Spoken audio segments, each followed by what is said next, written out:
Another measure that we've had an opportunity to develop based on the work of Steve Elliott and Joe Witt is another training measure that is used to assess social validity. So I'm going to click on here and show you where to access this measure. So if you go to ci3t.org and you click on measures and you scroll down, you'll see another measure that is called the Primary Intervention Rating Scale. And we had an opportunity to take the IRP 15, which was previously developed to work with students in targeted supports, so like Tier 2 and Tier 3 interventions, and we adapted it for use to assess primary prevention social validity. And essentially what we did there is we added a few extra items and modified the wording just slightly.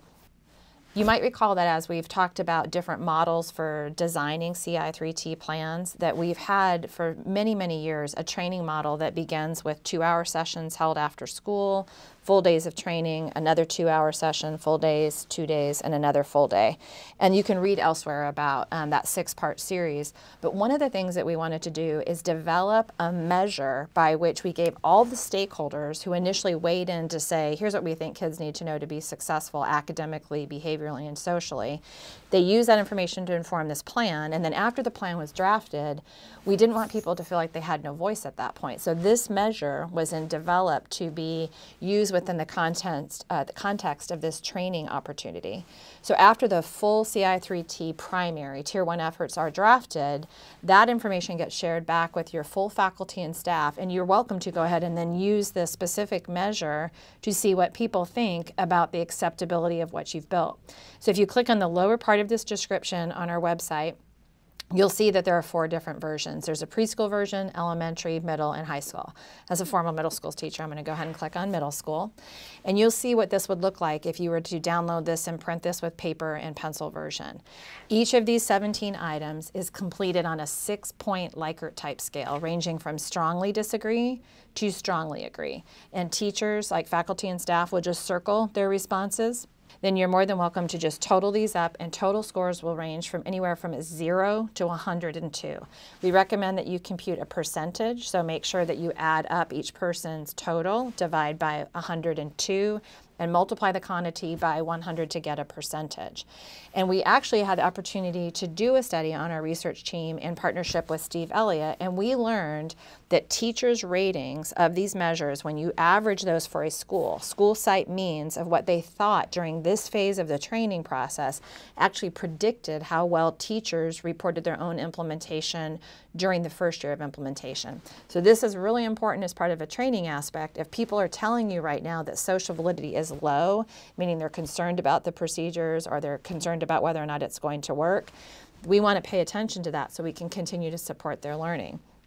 Another important part of this measure that we have adapted is some open-ended items so that you can get narrative, confidential feedback from all your stakeholders that are involved at the school site, again, faculty and staff, to find out what they think is most and least beneficial about this primary plan. They have some additional questions about what would you like to change and what other information they want to share. And we actually share this information back in our training series on day 5 so that people can look at a full range of feedback to see what they might want to change based on stakeholders' feedback. And some things you won't be able to change. Like if somebody came back and said, we want to do this whole process, but we don't want to really reinforce kids. Well, behavior change would be very difficult to achieve if we're not, involving the principles of applied behavior analysis like reinforcement. So that gives us information on where we need to inform ongoing professional learning so that we can know how to support people in developing the knowledge and the skill sets they need to support successful implementation. So in a nutshell, this particular measure is used to develop a measure of social validity of what people think about the Tier 1 efforts that you've built, knowing that those Tier 1 efforts have plans for non-responsiveness, that there will be additional support for students that need Tier 2 or Tier 3 strategies. So this primary intervention rating scale is a measure of social validity. And drawing back from our work from Wolf back in the day, we know that this is looking at information on whether or not people think the goals of what you have built are socially significant, whether or not the procedures procedures are socially acceptable, and whether or not the social importance of effects is there, meaning, do you think this is going to work? In terms of time estimates, we would anticipate this would take each person about 10 minutes to complete this full survey. If done in Qualtrics, again, it could just be simply downloaded or using some other data-informed or database method of collecting it. We just encourage you to maintain confidentiality when doing so. On our website, you'll see some completed examples of how we put this information into reports to share back to people. When we prepare these reports, as you flip through the report, you'll see that there's a description of the measure. There's a visual reminder of what it looks like, because it will have been about a week or 2 weeks before people completed it until they get it back. So you want to remind them of what information they shared. You'll also see that we report mean scores so that you can see what people are their overall mean scores are and their standard deviation. We also provide frequency data so that you can see if their ratings are kind of split. And oftentimes we found through the years that we unfortunately pay so much attention to sometimes a very small group of people that are highly vocal in their response, and sometimes it masks the overall positivity of people's view of the plans. So we want to look to see the spread of those scores so you can see how those range.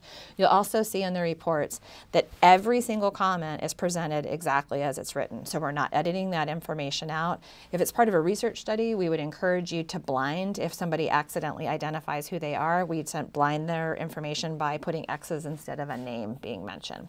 So we hope that these reports are useful examples for you to use as you move forward in your own work of assessing social validity prior to concluding the training series.